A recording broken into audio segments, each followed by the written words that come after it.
বিশ্বকাপের আর বেশি দিন বাকি নেই। আগামী বছরের মাঝামাঝি সময়ে শুরু হবে ফুটবলের সবচেয়ে মর্যাদাপূর্ণ টুর্নামেন্ট ফিফা বিশ্বকাপ।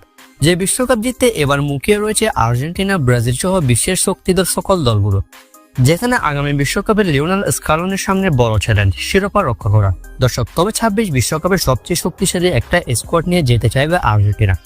দর্শক, বিভিন্ন গণমাধ্যমের মতামত অনুযায়ী এমন 12 জন মেইন প্লেয়ার রয়েছে যারা 2026 বিশ্বকাপে আর্জেন্টিনার স্কোয়াডে ইতিমধ্যে জায়গা নিশ্চিত করে ফেলেছে।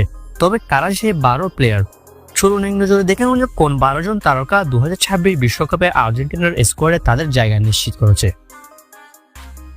দর্শক, প্রথমে গোলকিপিং লাইনে আছে দুইজন, তারা হলেন এমি মার্টিনেজ এবং জেনেরিমো রুলি। এই দুই তারকা আর্জেন্টিনার 26 বিশ্বকাপের স্কোয়াডে থাকতে চলেছে, এটা শতভাগ নিশ্চিত বলা যায়।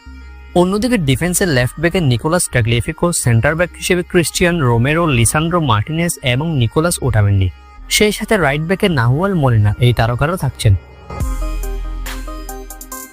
দর্শক, অন্যদিকে মিডফিল্ডে আর্জেন্টিনার স্কোয়াডে নিশ্চিতভাবে যারা যারা থাকতে চলেছেন তারা হলো এনজো ফার্নান্দেজ, অ্যালেক্সিস ম্যাকঅ্যালিস্টার এবং রদ্রিগো দি পল। এই তিন তারকা সুনিশ্চিতভাবে আর্জেন্টিনার 26 বিশ্বকাপের স্কোয়াডে থাকতে চলেছে। এবং ফরওয়ার্ড লাইনে লিওনেল মেসি, তার সাথে থাকবেন আলভারেজ এবং লাউতারো মার্টিনেজ। লিওনেল মেসির সাথে সেন্টার ফরওয়ার্ডে আলভারেজ এবং লাউতারো মার্টিনেজ সুনিশ্চিতভাবে আর্জেন্টিনার স্কোয়াডে জায়গা পেয়েছেন। এই 12 থেকে 13 জন প্লেয়ার 100% নিশ্চিতভাবে আর্জেন্টিনার স্কোয়াডে থাকতে চলেছেন কোনো প্রকার বড় ধরনের সমস্যা না হলে, বড় কোনো ইনজুরিতে না পড়লে এরাই আর্জেন্টিনার মেইন হতে চলেছে 26 বিশ্বকাপে। এছাড়া থিয়াগো আলমাদা, ফ্রাঙ্কো মাস্তান্তোনারও থাকতে পারেন বিশ্বকাপে, যদিও তা নিশ্চিতভাবে এখনো বলা যাচ্ছে না।